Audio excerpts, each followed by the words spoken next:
Hi, everybody. Welcome to the Brock University Alumni Association Annual General Meeting. You'll see with me on the screen we have the board members here as well, listening in from the from this side of the web stream. But thank you, everybody, for taking it. Welcome to the for taking your time out of your busy schedules. Before we get to the business meeting, I'd just like to introduce myself. My name is Terry Coquelin. I'm the Director of Alumni Relations here at Brock. I'm a Brock grad myself, and I've been working in alumni relations for about 15 years. I'm thrilled to be returning to Brock after being away for almost a decade. And I'd just like to start off by saying thanks to my predecessor, Shelley Huxley, who is responsible for working with the board on many of the initiatives we'll be talking about today. And we really thank Shelley for her leadership, and you'll see what good work her and the board have been doing. So today, before we get to all of that, though, just another reminder that today, October 13th, is a significant day for Brock University. Many of you may be aware that today marks the 208th anniversary of the passing of Major General Sir Isaac Brock, our namesake, who was shot defending against an attack on Queenston Heights, a battle in which the British were greatly outnumbered, and they surely would have lost if it were not for his decisive and swift response. So his last command of Surgite, or push on, is of course the university's motto and the name of our alumni magazine, which should be coming out in a couple months. But we just want to honor that and make note of that. A few administrative items about tonight. Quorum, according to the Constitution, quorum is 12 people. We know through registrations that it has been reached, so we thank you all for joining us. I can see there's 41 people on. Now, and this being an annual general meeting, all members of the Alumni Association are eligible to vote. And a member of the Alumni Association is anyone with a Brock degree. So this is our first time doing a virtual AGM, like many other organizations. We're going to try to vote through the chat function of the live stream. So you may see a box that says questions. And as a motion comes up, or ask if we're looking for your feedback, we will we'll post a link in there, and we ask everybody just click on the link and vote yes or no or abstain, and we'll get our votes that way. Joining me on this call are the Alumni Association Board of Directors, but you'll hear from Greg Plata, our president, Jane Morrish, vice president, and Anthony Murata, treasurer. And this is the executive for 2021. So typically this AGM would be hosted by the outgoing president, Aaron, in June, but the delay of this meeting means our 2021 executive are up and running and at the helm, so we thought it would be appropriate for them to steer the meeting. It's also worth noting that the content in the reports today are based primarily on the past year. This is when we report to our members on the past year's activities. So some of it may seem dated, but it's nonetheless, it's exciting. And there's been some good work that we want to report on.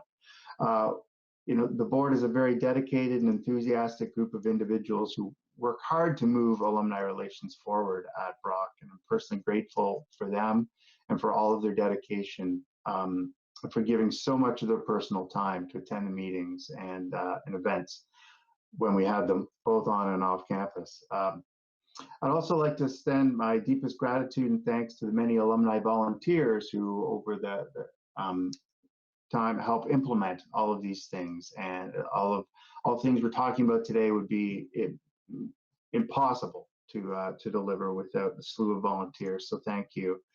And thank the many alumni who are guest speakers and lecturers on campus who are coming on and speaking to our students, even now in the virtual realm, so often. And of course, the support from our senior administration. this would not be possible without leadership from the top and support from the top. So with that, I would like to introduce Gord Arbo. He's our Associate Vice President of Advancement and External Relations, my boss, and he wants to bring greetings from the university and updates. So I'll pass it over to you, Gord. Terry, and good evening, everyone. And thanks to the entire community for taking part tonight in this virtual AGM, for your support and leadership, and for your unity during what have been very challenging times for all of us. I do appreciate the opportunity to bring some words of welcome on behalf of our president, Gerben Fearon, on behalf of our provost, Lynn Wells. The fact that we are meeting in our basements and our living rooms and our kitchens and home offices in the fall and not meeting on campus in the spring is a sign that obviously 2020 has not been and is not a typical year. I'm happy to provide a bit of an overview of where we've been and where we are and where we hope to go. In the spirit of the holiday just passed, I wanted to give some thanks to BUAA alumni who've continued to support the university this year. Thanks to our Alumni Association board, with whom we ask so much of, and they always answer the call and they deliver. So thank you to the board. Leading the board is a very demanding role, and we've been fortunate to be led by superb individuals. So to Aaron Matheny, thank you, Aaron, for your term just ended. Aaron has now joined the University Board of Trustees as the alumni representative. So we thank Aaron for doing that work. Thank you to Chris Phillips, who served with such distinction on the University Board of Trustees and who has one answer when we ask him to help, and that's always yes. So thank you, Chris. To our new president of the Alumni Board, Greg Plata, thank you, Greg, for your service. I've had the pleasure of getting to know Greg during a few calls over the spring and summer, and our alumni community is well served by his leadership. And this past August, we were thrilled to welcome back to BUAA an accomplished alumnus, Terry Cockerline, who returns to Niagara from the West Coast, ready to lead our Alumni Engagement program. Well, here we are. What a time in our university's history and in the history of our region and province and world. It's been quite a tumultuous number of months for everyone on this call, I'm sure. At BUAA in March, we had to pivot very quickly in the matter of just a few days, 1 week, from a traditionally developed and delivered academic term to a term to be completed online without really any preparation or the ability to plan in advance.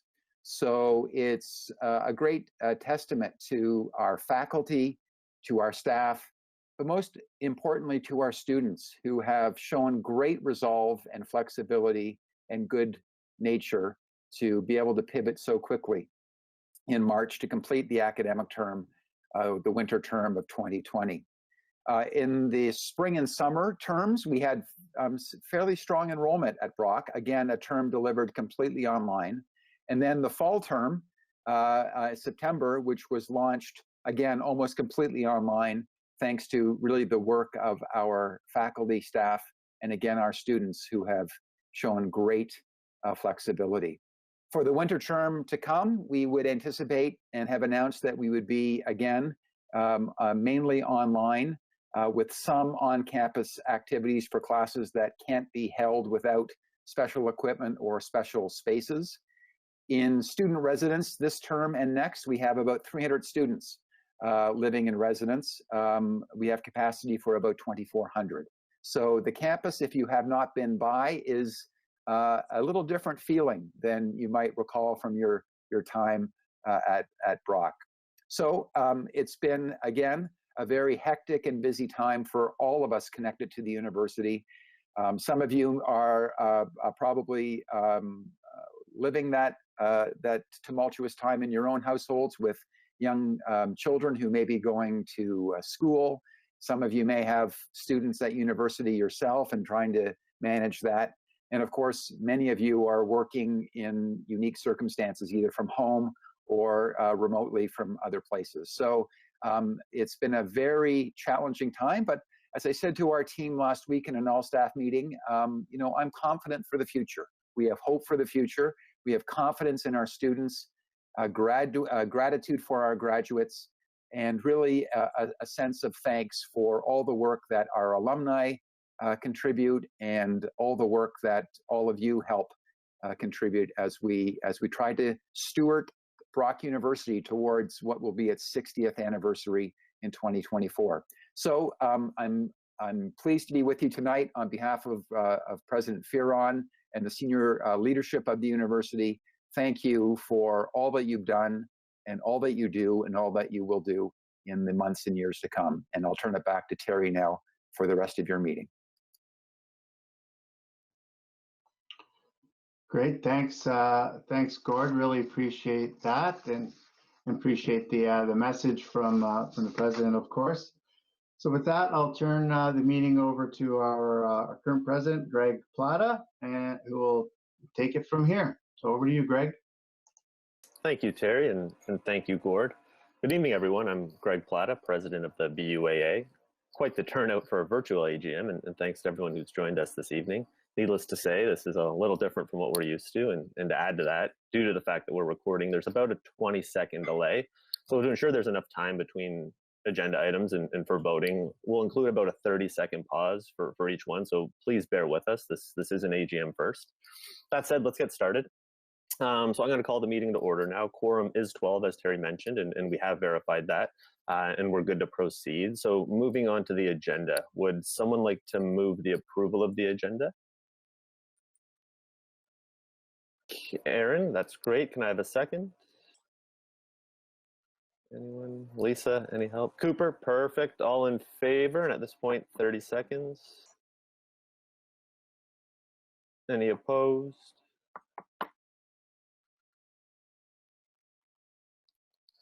Terry or Lisa, feel free to jump in if the delay isn't too bad, and if votes are coming in, and we should be good to go.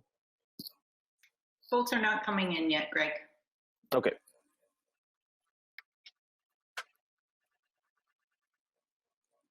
They're on their way. One moment.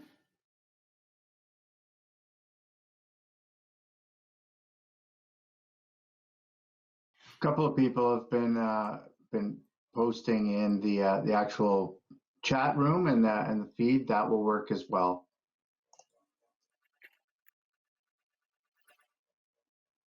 Okay, we're at the minute mark.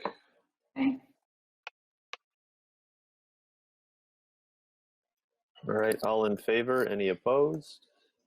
None opposed? Agenda approved. Moving on to approval of the minutes from the previous AGM, I'd like a motion to approve the minutes. Chris Phillips, perfect. Can I have a second? Anthony, fantastic.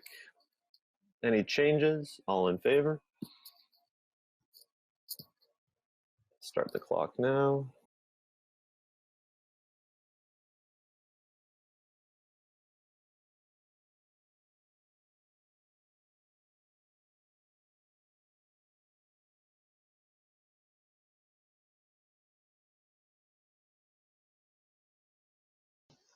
All right, how are we looking over there? Motion of the minutes has been carried. Fantastic. All right, so then moving on to the President's Report. So before I start the President's Report, I'd like to remind everyone that the report today is reflective of the 2019-2020 board year, which ended in May. A little unorthodox in that many involved in the year are not here presenting the material, including last year's President, Aaron Matheny, and our previous Director of Alumni Relations, Shelley Huxley. On behalf of us all, I'd like to thank them for their contributions over the years. Their leadership, guidance, and dedication to the university were instrumental as we continue to build a strong alumni association. Aaron, I know you're here. Shelley, if you're watching at home, thank you. I also want to give a quick shout out to the Alumni Relations Office and everyone behind the scenes keeping this engine going, despite being shorthanded this year and the multitude of challenges, as Gord pointed out. Terry, Caitlin, Lisa, Kim, the list goes on. All of this doesn't happen without you, and thank you for your support. The BUAA strategic direction. So in 2018, we approved a strategic plan that is in effect until 2021. This plan will continue to focus on three key pillars: student, alumni, and community engagement. As we continue to grow, we are now more than 108,000 strong. It is important for us to set our direction in line with the university and work together to increase our reputation as a strong institution of learning. Next slide, Caitlin. Reflecting on last year's board activities, you'll see that we had 707 alumni attend events from May 2019 through to April 2020. In total, 63 events were hosted, and as you can see, there was quite a variety. It is important to note that all in-person events did cease on March 13th, 2020 due to COVID-19.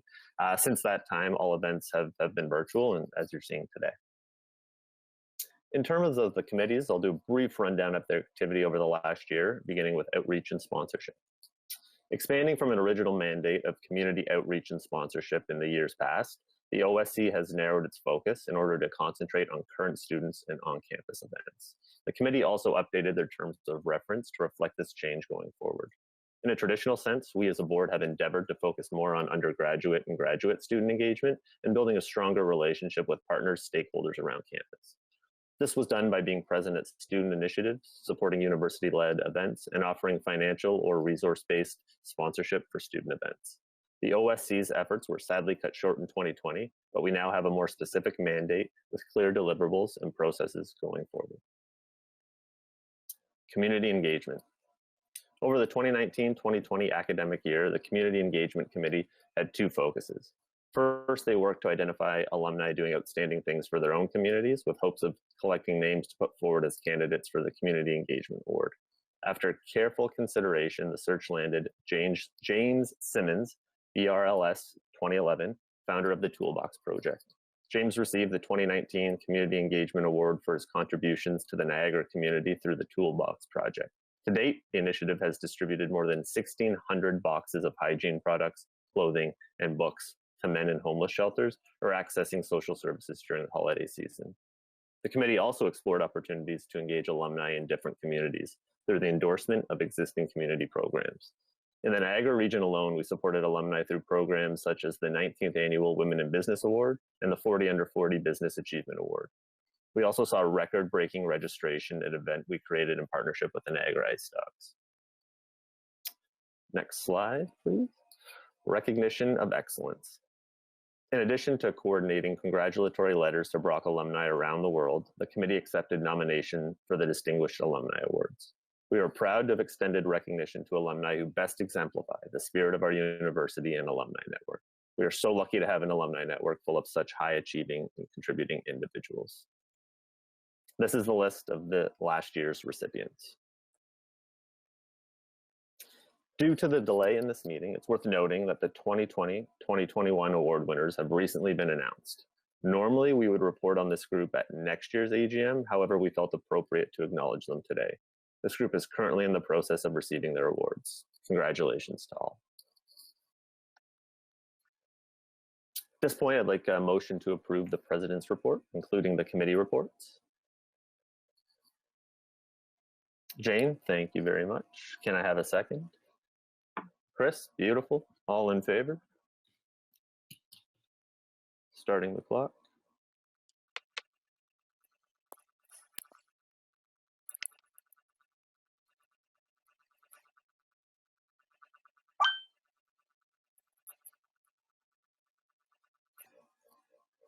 Motion to accept the President's report has been carried.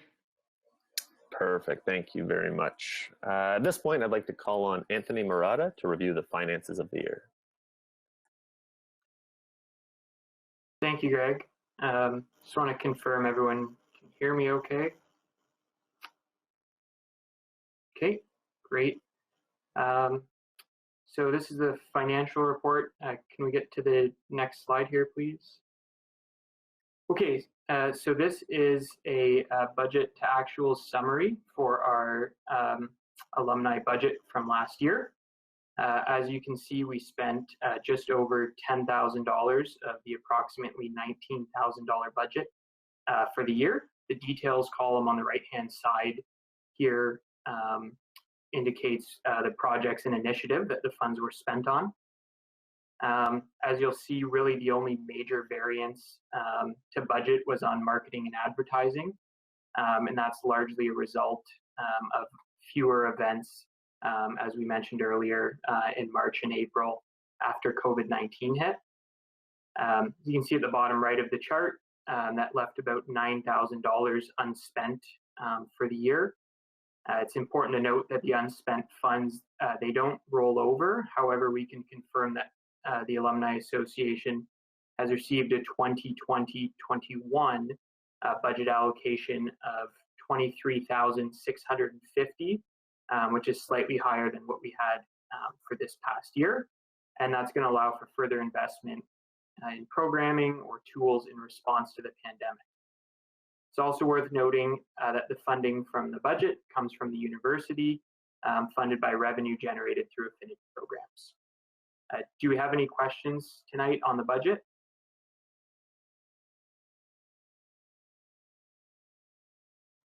Okay, if there aren't any questions, I'd like to make a motion to accept the financial report.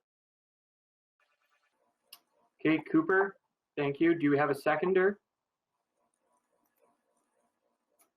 Chris, thank you. All in favor, please raise your hands or vote. And I'll start the clock now, Anthony. Thank you, Greg.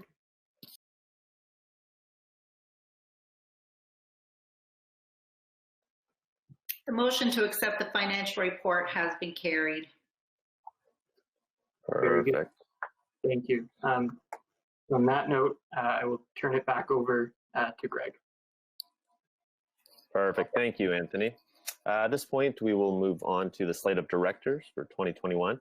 I'm pleased to present the slate of directors for the next year. We have 8 board members who are in the middle of their 3-year term. And in terms of renewing directors, this slide indicates that 3 directors who have completed 1 3-year term and would like to be renewed for a 2nd term. Each new member being presented has been engaged with our activities, and we feel that each of these individuals will make a meaningful contribution to the board and the Alumni Association.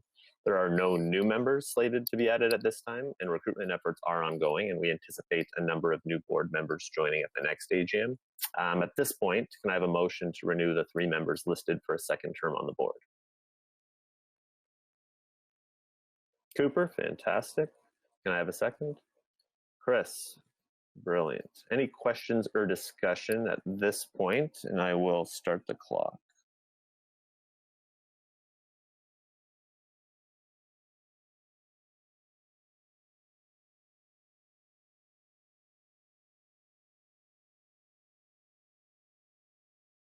The motion to accept the slate of the board of directors has been carried. Brilliant. Thank you, Lisa. And now departing directors, as Gord and Terry so eloquently put it. This year, after almost 9 years of involvement, our own Chris Phillips retired from the board. We're fortunate enough that he is able to join us tonight, and we'd like to thank him for his service to the board and wish him well. During his time on the board, Chris was a thoughtful and collaborative director, often encouraging other members to contribute. He was instrumental in setting up the current strategic plan for the Alumni Association and capped off his time with the board by serving on the board of trustees. I know Chris was always a joy to work with and offered a lot of support and assistance as we all transitioned into new roles throughout the years. Thank you, Chris, and here's to one day working together again. Other business, if we could go to the next slide. At this time, we'd like to open up the agenda to membership for other business. Is there any other business or questions from the floor? So Greg, we did have a budget question that came in after we approved the budget. So it's from Mark E. He asked if there are additional funds available like that in the future. How can we use that to serve our members instead of it being unused? Yeah, I can take that one. I think, this year was a bit of a strange year, as we all know. Obviously, the COVID-19 situation happened, very quickly, and that left us kind of in a spot where there was a very short period of time left to be unable to use those funds. But very good point that, going forward, certainly we'll be cognizant of that, and we'll be looking to make sure that we do our best to utilize the funds available for this upcoming year. I don't know, Greg, if you had anything you wanted to add to that. Yeah, no, I think that was great. I think, worth noting as well, a year of transition for us as well, in terms of, the Alumni Relations Office and the team. And for us, it was very important to understand that we would build together, both with Terry and understanding, that what the university was going through and all hands on deck. So I think between all of that, I echo Anthony's thoughts and sentiments there as well. But to be diligent in how we're spending the money, and not just spending the money for the sake of spending it, ensuring that we're engaging with all the parties, so that we can find the right groups and the resources that would make those dollars work a little harder. Should we give it another 30 seconds here, Terry, just to see if any other questions trickle in? Sure.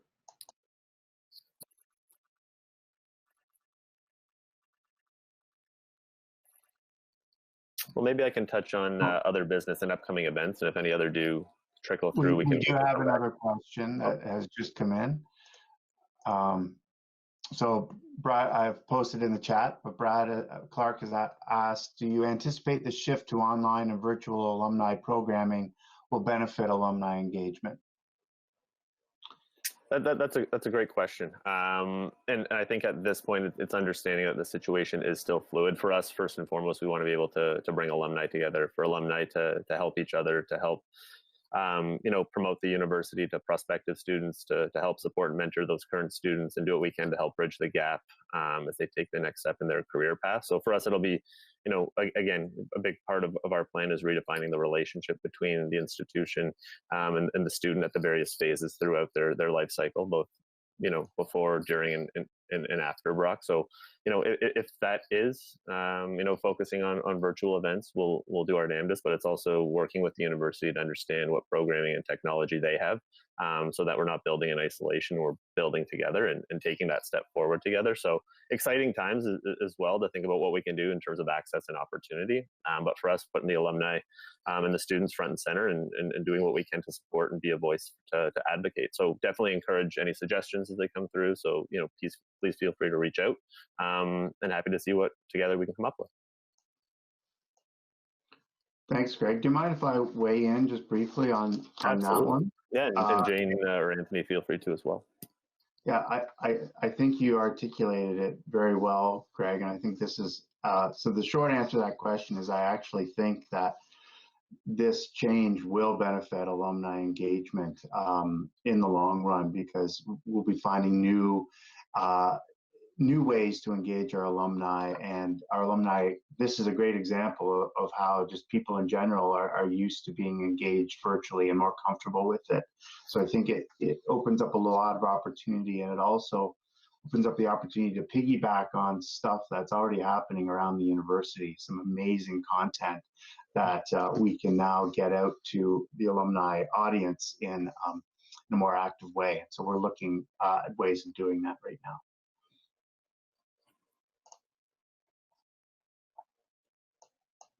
Brilliant. Thank you. Jane or Anthony, anything else you guys wanted to add?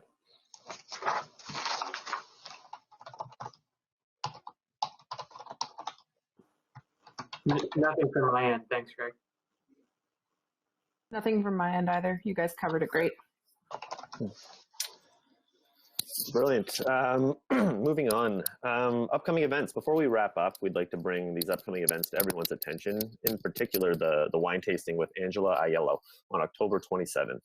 Many of you may have seen Angela on TV as a regular contributor, as a wine reviewer and consultant, and as a proud Brock alumna, she's generously offered to conduct a tasting as part of our extended homecoming programming.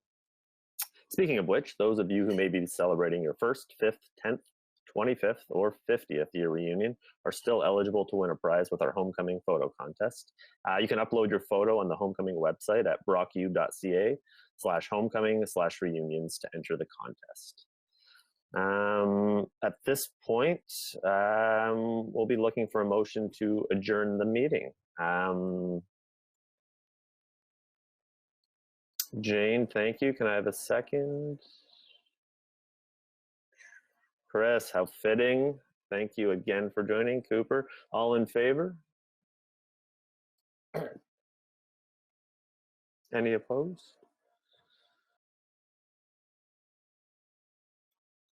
We'll give it a few moments here because I know that I'm the only thing in between you and a glass of wine tonight.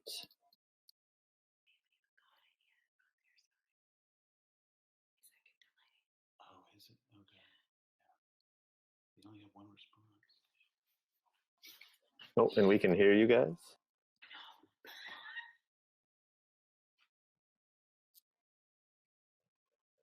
So close, almost made it through. I'm kidding.